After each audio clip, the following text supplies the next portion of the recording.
Alright, so finally, well, we still have the door open, which video's right there, like I did with the mirror. I'm going to take the speaker out. This one's actually a 6x9 housing, but we got 4 screws, so we're going to take this one out.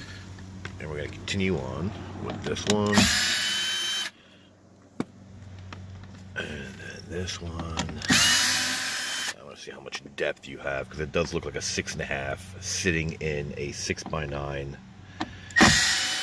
rim. So let's see what we got here. Let's undo this. Come on, puppy. And we got, come on. Come on.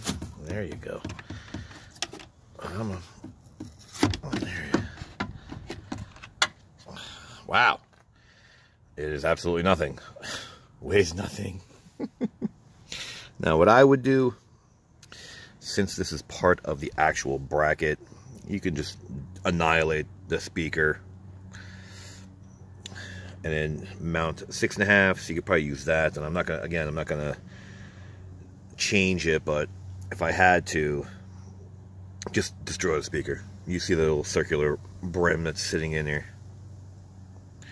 Or if you got a Dremel, you can Dremel this whole thing out and put a 6x9.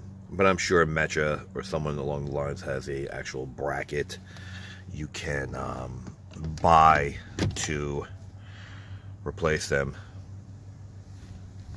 But that's it. And there you have it. That's simple. So like it, don't like it, share, don't share, subscribe, don't subscribe. Thanks for watching.